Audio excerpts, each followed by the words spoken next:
Santa Barbara County Board of Supervisors will resume our budget hearings. We're running just a little bit behind. We started our meeting today with a tribute to former Supervisor Naomi Schwartz.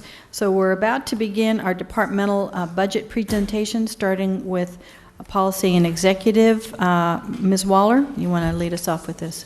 Thank you, Chairwoman, and I anticipate that we'll be able to get us all caught up this morning. I'd like to take just a moment to go over the Board of Supervisors portion of our budget. It's very much as it has been in past years, total operating budget of $2.8 million, general fund contribution equal to that amount, and your budgeted FTEs at 21.3. As I noted, very much the same as it has been in past years.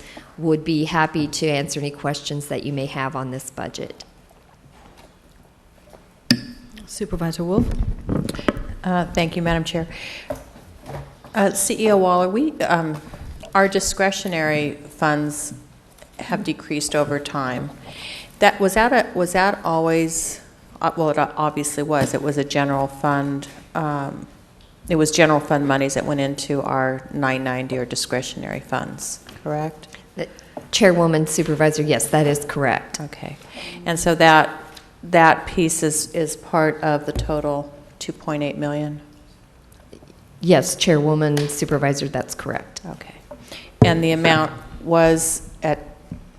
I believe at some time in the past it was $10,000. Last year it was reduced to $5,000, and this year again has $5,000. And the reason I'm looking behind me is I'm looking at Yetta, who is the keeper of the board's budget. So if I've misspoken, please let us know. Madam Chair, Supervisor Wolf, it was as high as $25,000 per office.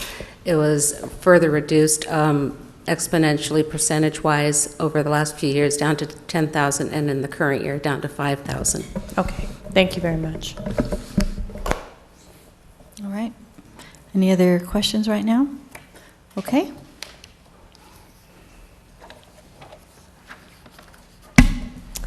With your permission, I'll move on to the County Executive Office.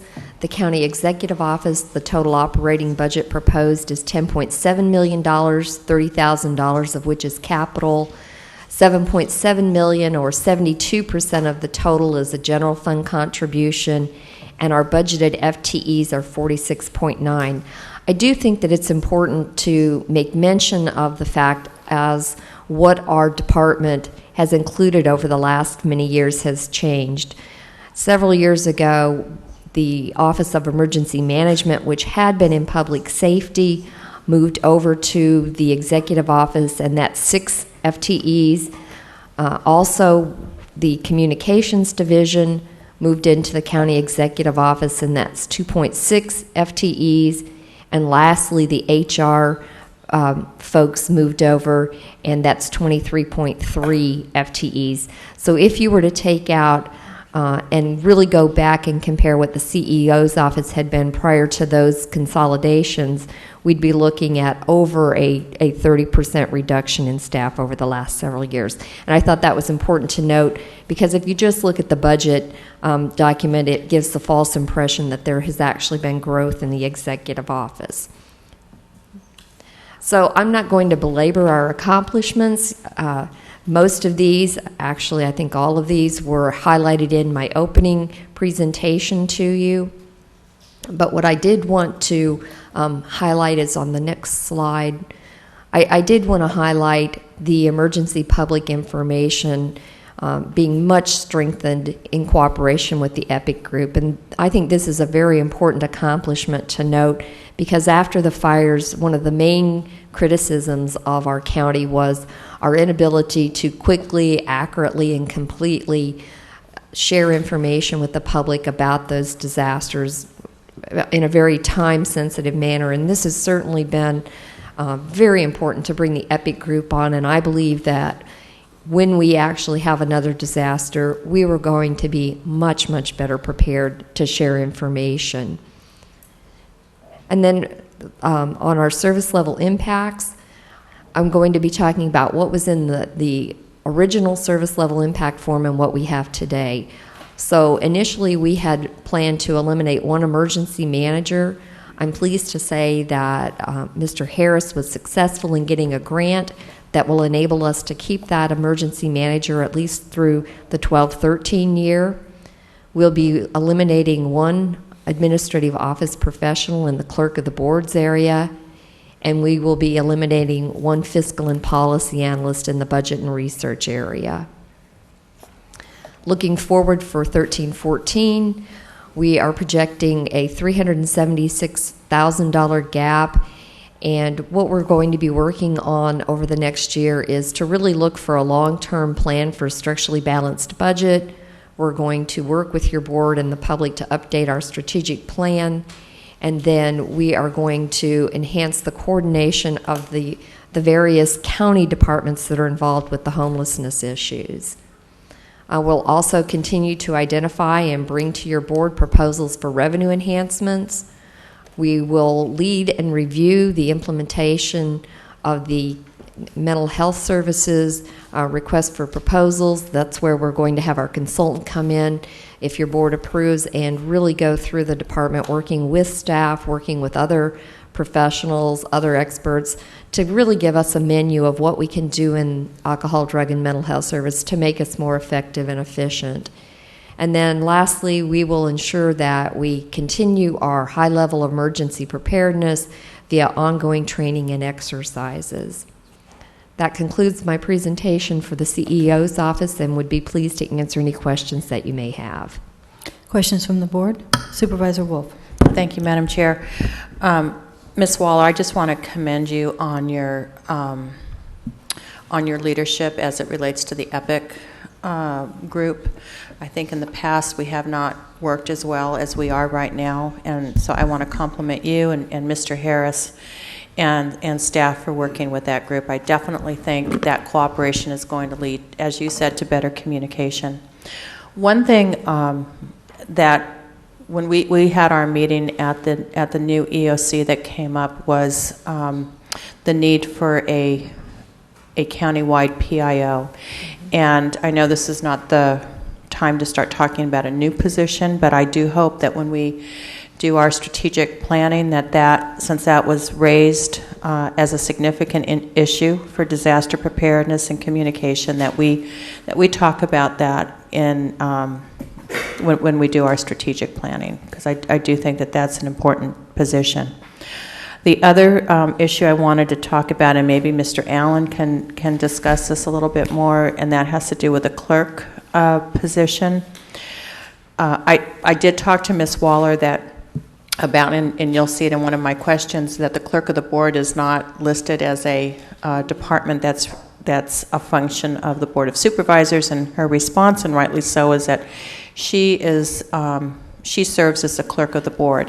What I'm concerned about is, and this goes to one of my principles about losing a position and going over the years and seeing how that department has declined and the impact that it has on our board offices. So if I could just hear from Mr. Allen for a minute or two to better understand what are the implications in your office, and then to our board offices and legal requirements that may be impacted by this.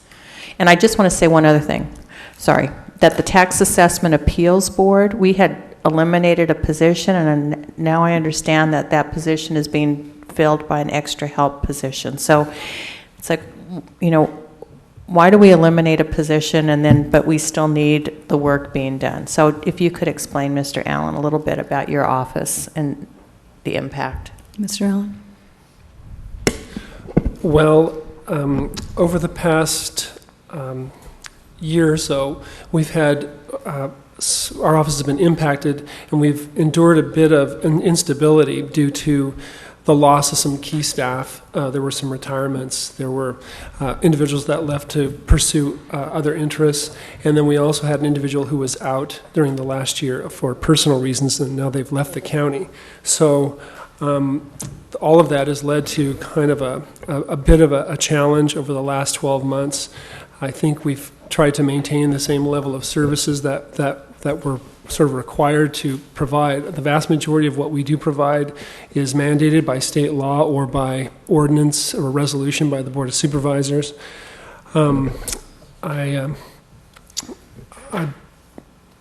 Obviously, yes, we have utilized extra help to continue to fund the assessment appeals program. It's a critical program, and it's very complex. We had almost 1,000 assessment appeals filed this year, and in addition to losing the one FTE last year, we also initiated assessment appeals filing fees, and that was very successful. We brought in about $80,000 in revenue, which offsets another FTE in our office. So that's sort of a thumbnail sketch of where we are right now.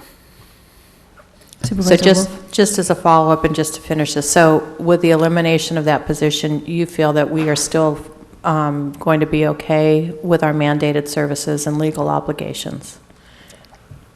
Well, obviously, if the restoration of that position would be welcome, and I would say that I think that we're stretched very thin, and the only reason that we've really made it through is utilizing this extra help that we've been able to utilize, and so it's I guess that would be my. Chair, Supervisor, we will continue to work with the clerk of the board area to ensure that we are meeting your needs and that we are also in conformance with all the legal mandates. So that's sort of an ongoing given, frankly, not only in the CEO's office, but throughout the departments, that we will highlight any time that we believe we are falling below legally mandated levels. Supervisor Carbajal. Thank you, Madam Chair. Having been here for so long, I sometimes am able to reflect on the organization and where we've been and through thick and thin. And I do just want to say that I have noticed that we have been a little lean in this department, but I've spoken to CEO Waller, at least offline, and expressed my desire to make sure that we don't get in a situation where we are upside down and not experiencing the level of customer service for the board as well as the public. And I've been assured by CEO Waller that she's taken measures to ensure that, and that we will look at maintaining some extra help for unanticipated or extra workload issues that we have. So I appreciate the discussion that I had with CEO Waller on this.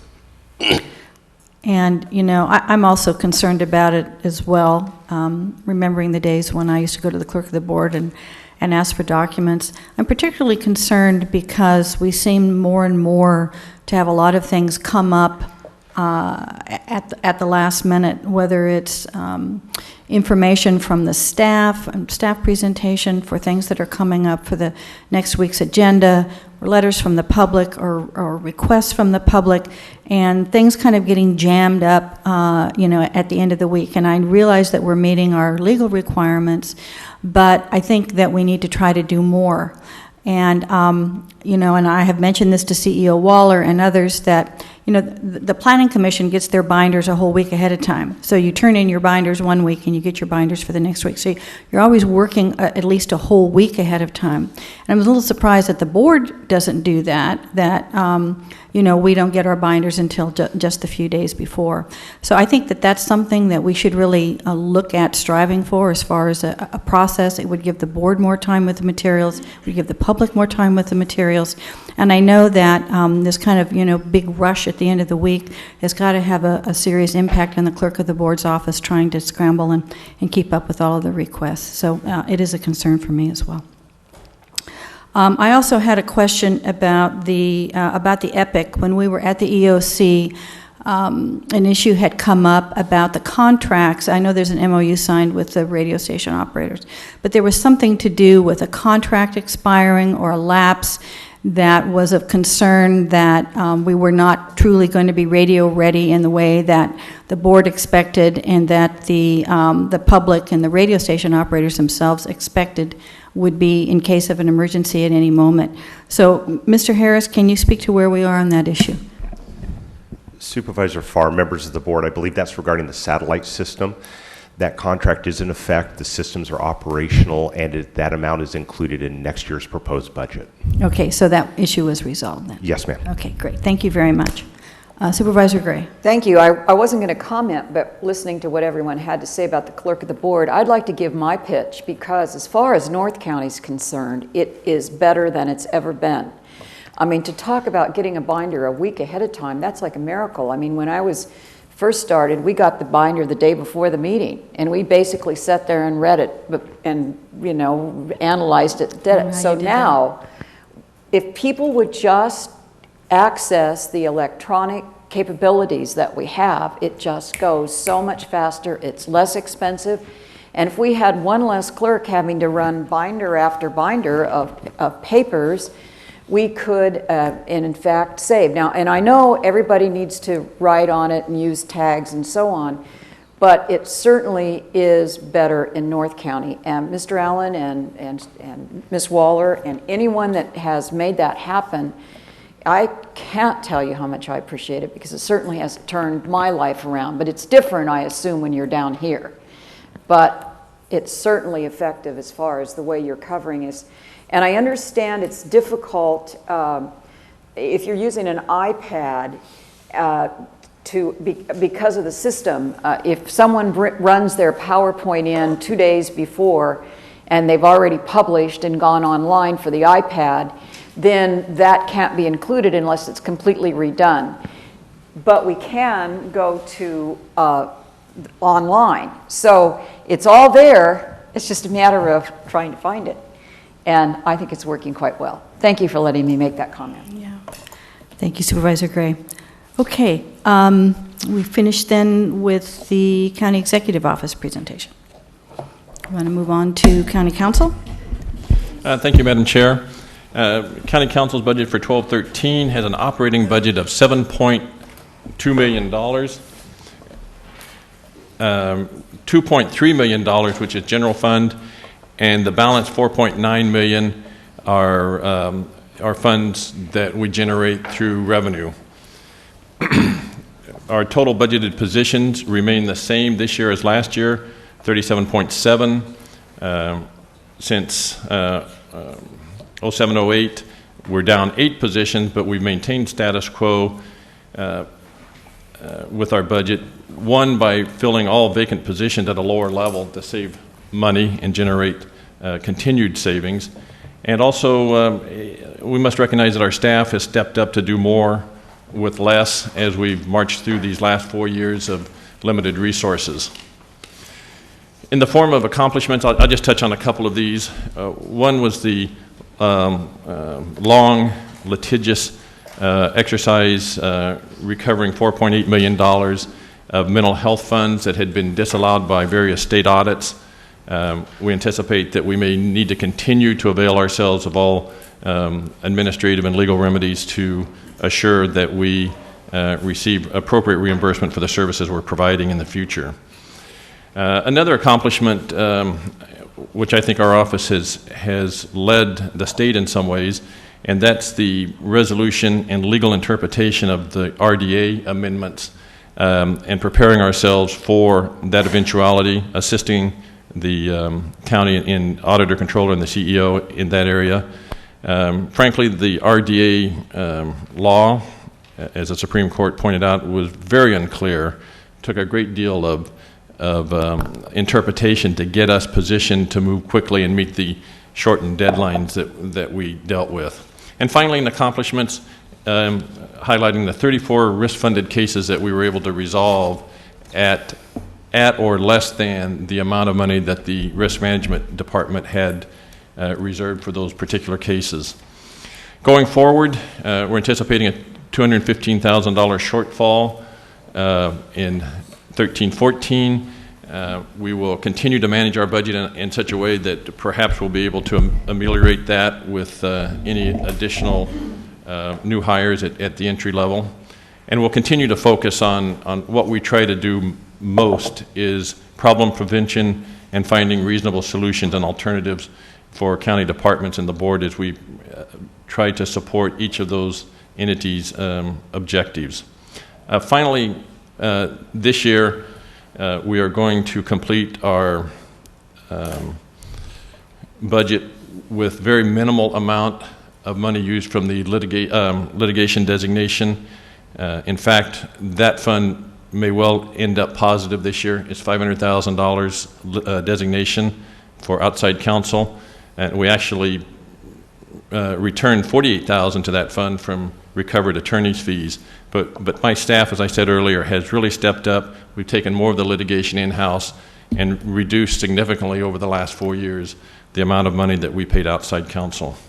And with that, we thank your board and the CEO and the auditor for a very smooth budget preparation this year that was very much appreciated. Thank you, Mr. Marshall. Comments from questions from the board? Supervisor Lavanina. Thank you, Madam Chair. And Mr. Marshall, until I got on the board, I really did not appreciate county council as much as when we sit in the back room and do the closed session items. I just wanted to thank you. You know, maybe the budget isn't the perfect time to do it, but we rarely get a chance to do it in public. And your staff and Mr. Gazzoni and Rachel and everybody that's there.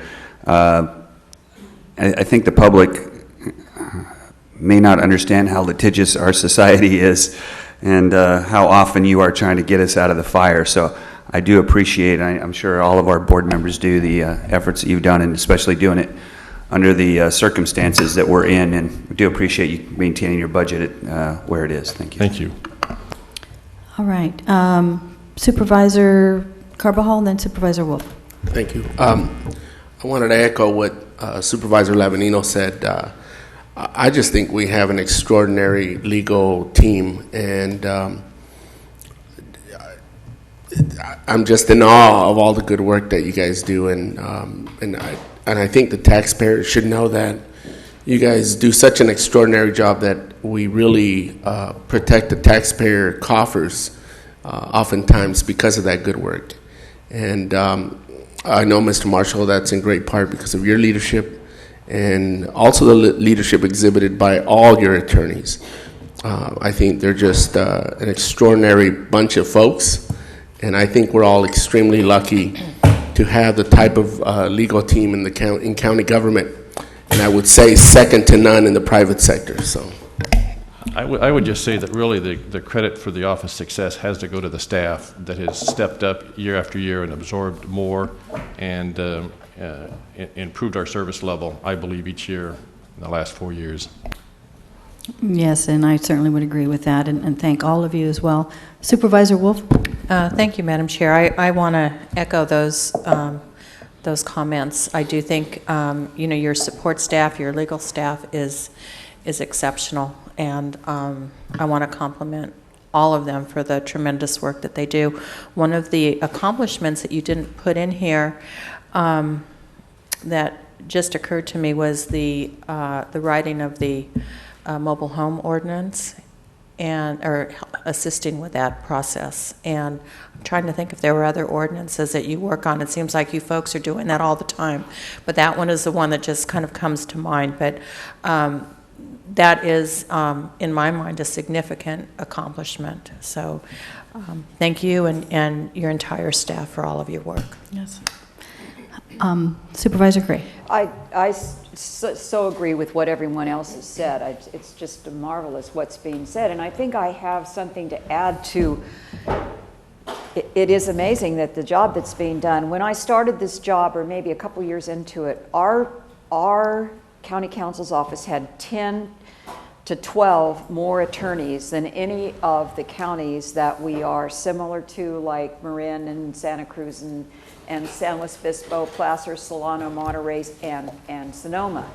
But now we're very, very similar to every one of those counties, and that's just fabulous. So good job, because what that says is your staff is doing what you said that what they do.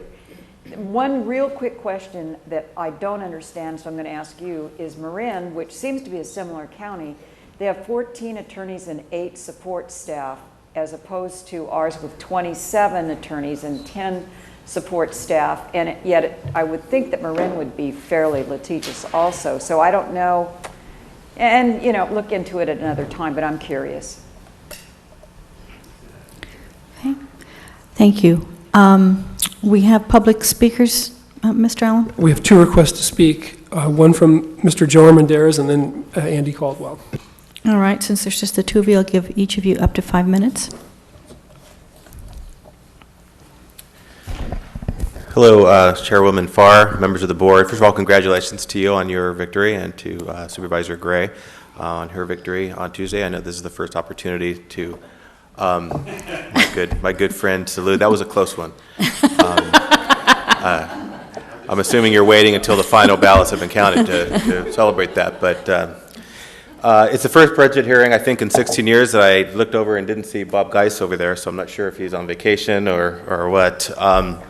And I can't help but be reminded of the fact that my first budget hearings was about 16 years ago, in 1996, right after my campaign with former Supervisor Naomi Schwartz. And I missed the opportunity to come here earlier today and express my regret and surprise about what happened on a couple weeks ago. Naomi was a extremely formidable opponent in the political arena, and I learned a lot from her in terms of her tone and tenor and her delivery, and so I just wanted to take the opportunity to mention that and also congratulate my friend Salute on some very eloquent comments with respect to her passing away. My friend Andy Caldwell has said, and if you could excuse me a little bit for being off topic, I wanted to use this opportunity to, again, just sort of make some general observations about the bigger picture with respect to what we're doing here this week. And that is, the need to form these tactical, strategic ideas in terms of how we're going to balance budgets, not just this year, but in the future. For the last couple of months, Dr. Mark Schneep and I have gone around to the various city councils in the county, from Goleta to Santa Maria, most recently in Lompoc, to identify and sort of get the dialogue going in terms of the need for economic vitality programs and the need for developing strategies on how we're going to grow the economy and grow jobs and grow revenue, because as policymakers we all understand intuitively that without revenue, sufficient revenue, not just this year but in future years, we can't deliver programs and services to the people who are entitled to it, frankly the taxpayers who pay good money to have local programs and services delivered to them. And I want to say, I don't mean this in a derogatory way. It's just an honest observation on my part as somebody who's participated personally in this process. There's not a lot of excitement, it seems to me. There's not a lot of enthusiasm amongst any of my colleagues, all of whom I know personally and have great affection for. And maybe it's just me. Maybe I wake up in the morning and I think about economic development and other people don't, and maybe it's just me, but I really do think that that's the fun part of what we do. That's the fun part of this job. How do we create the kinds of economic policies that grow opportunity, that create more wealth, that put more people to work, that create more jobs, that incentivize more technology sectors and innovations and products and things like that that make our society so much more fascinating to live in. I think that's really the zeitgeist that we should have going forward. How are we going to do this in Santa Barbara County? How are we going to attract the kinds of jobs that are being created in other parts of California, right here in southern Santa Barbara County and in northern Santa Barbara County? I do want to take my hat off to the city of Lompoc. Mayor Lynn is very aggressive right now. The first thing he told me was, Joe, I want to come down to Santa Barbara. I don't want to talk to those companies in Santa Barbara. I want to get them to Lompoc. I said, okay, well, you might have some competition in Mayor Schneider and other people who don't want those companies to leave the South Coast. But you know what? That would be a great discussion to have. That'd be a great contest to have. How can we grow and create a more competitive economy? Let me just conclude by making a quick observation with respect to County Council. And I can appreciate Supervisor Lavanino when he, and all of you frankly, when you recognize the good work of your staff. As a council person in Carpinteria, I too can relate to the fact that we have hardworking people who wake up every day to work for the public. But I would suggest, with all due respect, that we do indeed live in a litigious society. However, I think it's certainly the case in the city of Carpinteria. I can't speak for your particular situation because I'm not intimately involved. But a lot of the policies, indeed many of the predatory regulatory policies that we pursue as policymakers, invite litigation. when we undermine people's ability to use their own property, their own land, to run their own companies and their own businesses, we oftentimes invite litigation, and that costs the taxpayers money to defend it. So I would suggest that the best way to reduce your county council bill is to perhaps maybe reform some of your regulatory policies. Thank you. Thank you, Mr. Armendariz. Mr. Caldwell? Madam Chair, members of the board, Andy Caldwell representing CoLab.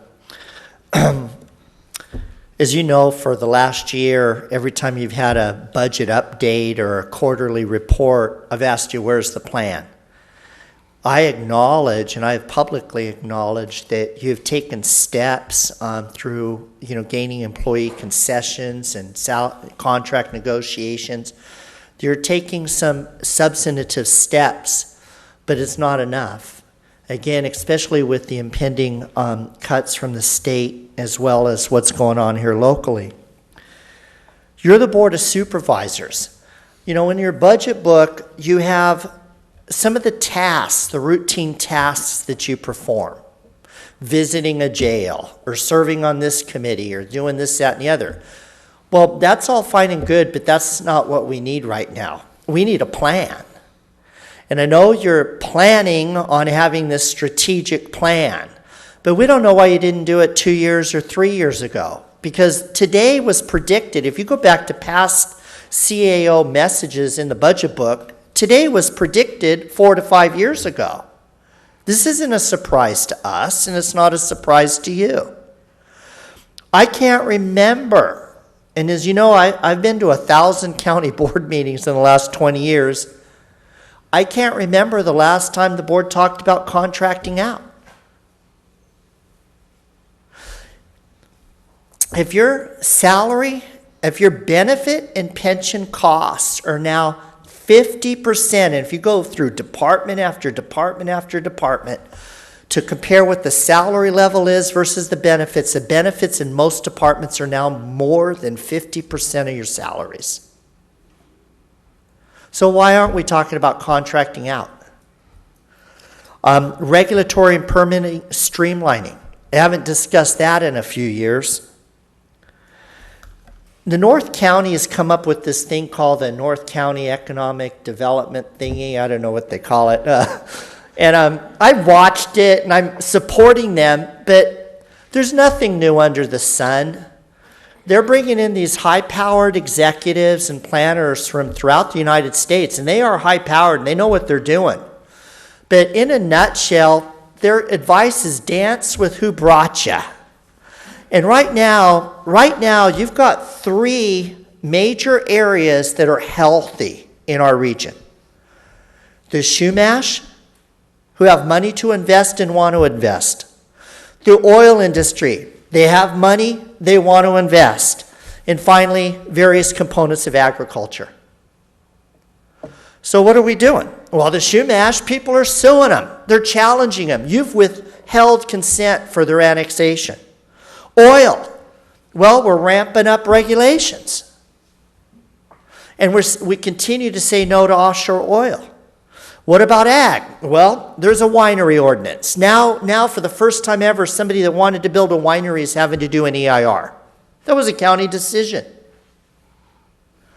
These farmers can't make it if they're not vertically integrated. You can't do it. And we say that tourism is so important. Supervisor Wolf doesn't want to see that thing cut. Well, what are they here to see? 50% of those visitors are here to go to wineries. And yet we're putting regulatory impediments in front of the big 3 in our region right now. The bottom line is this county has sacred cows. They have sacred cows they don't want to sacrifice, and they have other sacred cows that they don't want to see live. And it's time when this budget book in the Board of Supervisors section should have had a real plan by now. Instead of routine tasks, it should have had a plan on how we're going to get out of this. Because it's only going to get worse. Unless you change the way the county does business. Unless you change the way you treat those sectors of the private sector that are paying the bills. I understand that, for instance, the annexation of the reservation in the valleys, controversial. No ands, ifs, or buts about it. But the fact of the matter is there's a group of people that want to invest. The oil industry we know is controversial, but there's people that want to invest. Agriculture can be controversial, but they want to invest. Are you going to make sure that it happens? Thank you, Mr. Caldwell. All right, and with that, we will conclude public comment. Supervisor Wolf? Okay. Since this is our budget hearings, and, I think it's important to comment on some of the issues that have been raised by the public. And one has to do with the county increasing the contracting out. And, it's very apparent to me that the county does do that. And I think we do it very strategically when we don't have the services to provide those services. It's not a panacea, though. And one of the service level impacts, in fact, it has to do with cutting back on our services for North and South County building grounds. At one time, our own county staff was doing this work, and then we contracted out to a private company. So now we're looking back at cutting the services almost in half. And I would suggest, and I think it's in one of my questions, is have we gone out for another RFP? Have we tried to negotiate with this company to see if we can maintain the services at a lower cost? Because once you contract out, you're pretty much, you're in a position where it's hard to go back and use our county employees. So it's a very important, it's a critical step when we do that. And so here we are in a situation where we have done that, and I'm concerned that we might be losing services, and we're paying quite an extraordinary amount. The other has to do with a statement about regulatory policies increasing our litigation. And I would ask Mr. County Counsel to comment on that in general terms about the regulations that we have imposed, and what, if any, impact are we seeing as far as litigation in the county that's coming from industry. Madam Chair, Supervisor Wolf, I'm not thinking of any pending litigation we have from any regulatory imposition. The litigation, frankly, a lot of our litigation comes from defending tort claims. The other kinds of torts that arise from an operation our size doing business. We do have land use litigation, but that's really focused on CEQA and compliance with CEQA. So I can't really think that there may be something out there. I can't really think of any, certainly any recent litigation over any regulatory policies we have established. And if I could just comment on regulations, because I know that there's folks who just really don't like that. But when we had the oil spills, the Greca oil spills, and we implemented regulations, my sense is that the oil industry, I could be wrong, appreciated that we implemented some of those regulations. They were not the bad actors. They were following a lot of these things inherently, but we put them in writing. We institutionalized recommendations, and if you look now and you look to see how many oil spills have we had, onshore oil spills, it's almost non-existent compared to what it was before. So one could say that sometimes regulations are a good thing. Everyone wants to be a good citizen, And in that instance, I think we saw a community-wide, we saw an environmental benefit to having those regulations, and I think some of the folks appreciated that we had them in place. And I think as a county, when we impose regulations, it sure takes us a long time to get there. We don't do it overnight. We don't do it haphazardly. But I do appreciate the concern. Thank you, Supervisor Wolf. And with that, we have completed this section of our budget hearing. We will now break for lunch. We will come back at 12:45 for our presentations for our 3 law and justice departments. Thank you.